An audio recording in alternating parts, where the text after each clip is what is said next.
fantasy people? This is Tyler, Big Turd Ward, and Banjo, the dog, coming at you live from my garage. And this is the Fantasy Footballin' Show. Today's episode, Mock Draft Mondays, man. So this is going to be a reoccurring, show series all the way up until August when we are drafting for real. So, just to give people an idea, it's kind of like tracking like which major players are moving up and down the fastest, what catches my eye, and all that kind of stuff. There was a lot to catch my eye this weekend because there's a whole bunch of new players in this mock draft. So this is the draft aftermath, post NFL draft, last Thursday, Friday. So very important episode. I just kind of want to see like where everybody is going now. Bijan Robinson, like in the first round, people were saying, I'm like, oh yeah, right. Well, guess what, dude? I got to go in there with a bunch of real people this time. So this is kind of a big deal because after the draft, I noticed that a bunch of real people are in the drafts with me now. So before I was doing, 10 team PPR ESPN mock drafts with a bunch of robits, a bunch of AIs, auto drafting people, and didn't really give me that good of a sense of where people are going to go. But, at least I can report on it. Now I've got full lobbies, man, full lobbies. I'm getting there 5 minutes before and the lobbies are filling up. So these are real people that I'm kind of seeing where these people are going and how they are being evaluated. So very important.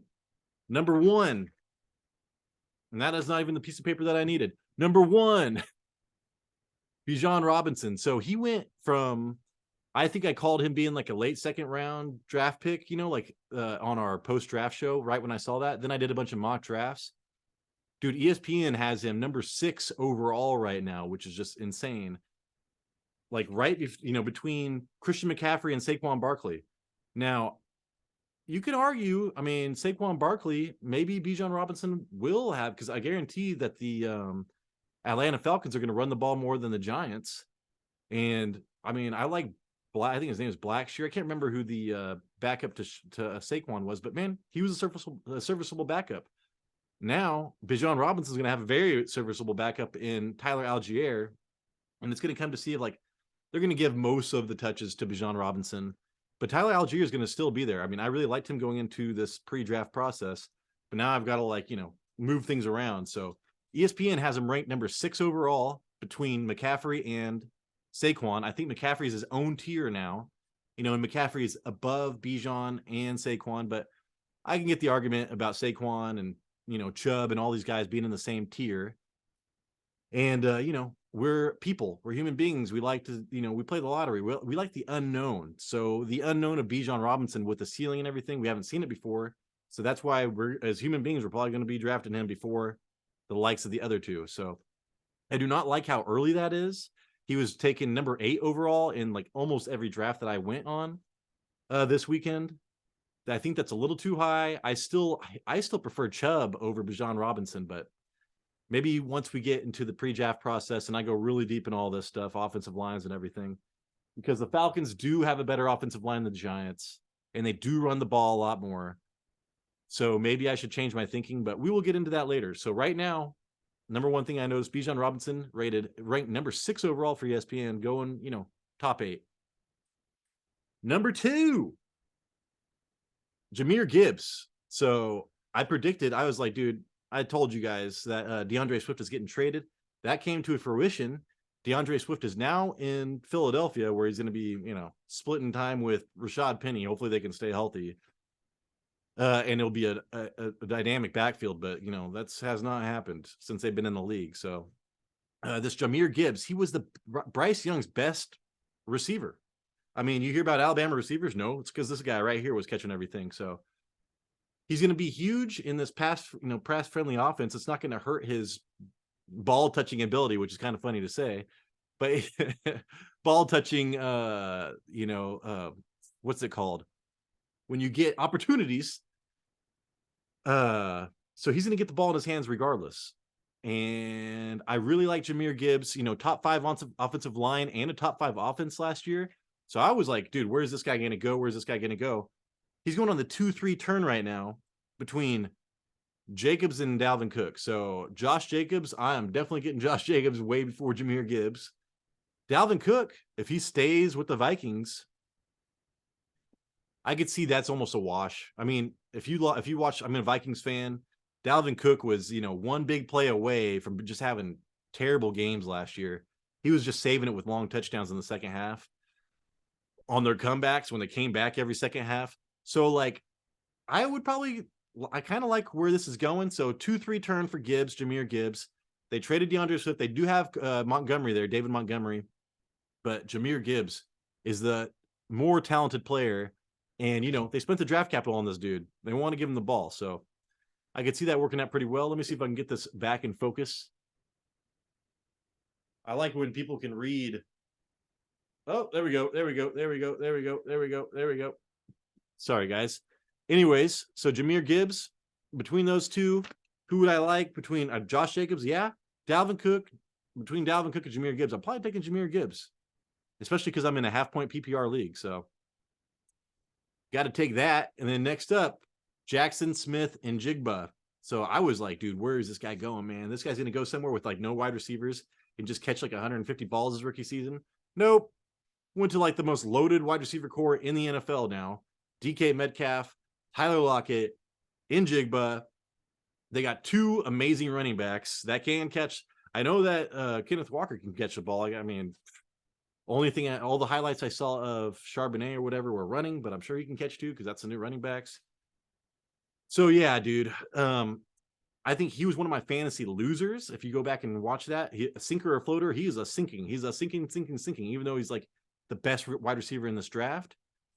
So he is going right now between Hollywood Brown and Michael Pittman Jr. I would rather have Hollywood Brown because, I mean, if Kyler is healthy and Hollywood's healthy, there's a lot of opportunity there and he'll get hyper targeted. Whereas I do not see Njigba getting hyper targeted. The hyper targeted person in this offense is DK Metcalf, and he's not slowing down anytime soon. So I think that Njigba could have a really good season for the Seahawks and really help them. But as far as fantasy goes, I'm considering him kind of a loser relative to where he could have went, and he is not worth an 8-9 round pick right now to me. But because he's going ahead of number one wide receivers on their own team, Michael Pittman Jr. and Hollywood Brown. I'd probably, as much as Michael Pittman Jr. killed me last year, I'd still probably rather have those two over. And with Anthony Richardson, dude, it's like it's not going to be good for Michael Pittman Jr. again. So I'll have to think about that one. But for me right now, Njigba is going a little bit too high. There's a ball that my dog wants. Let me see if I can find it.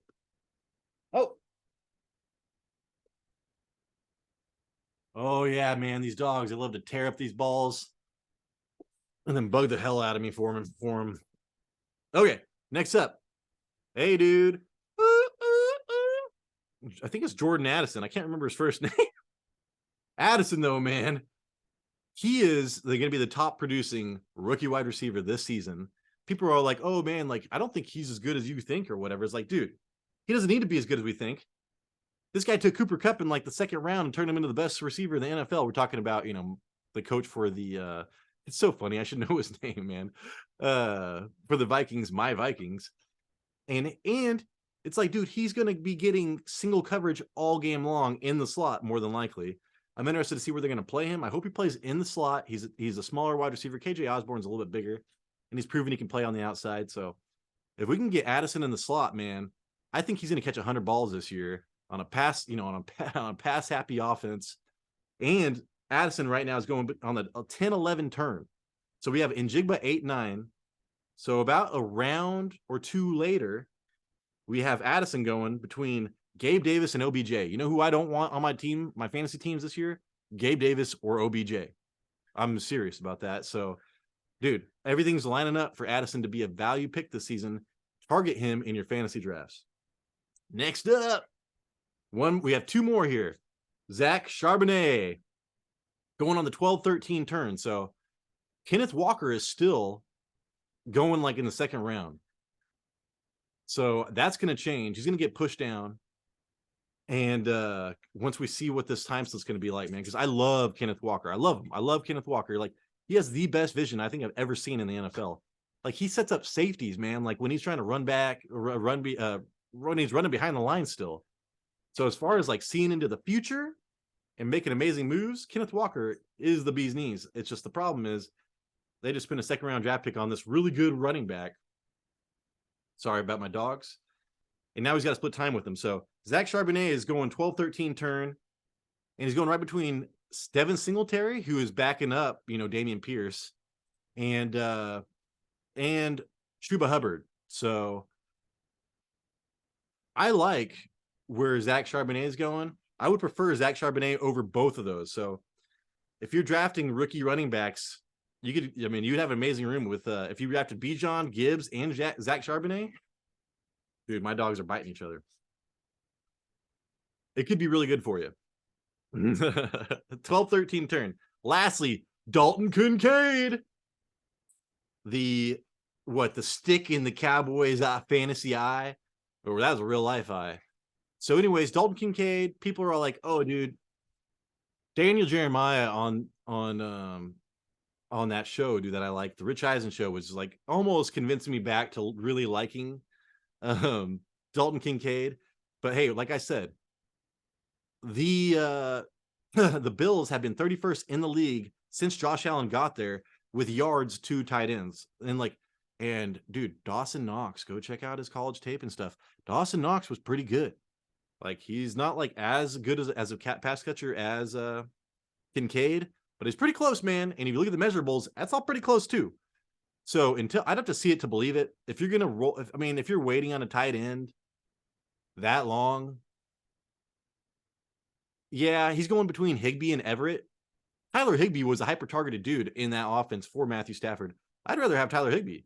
Gerald Everett, I'd probably rather have Gerald Everett too, man. I mean, he was the top 5 tight end for most of the season last season. So I think Dalton Kincaid is being overdrafted in fantasy right now, and he probably will end up going overdrafted, and he's not going to produce to his ADP.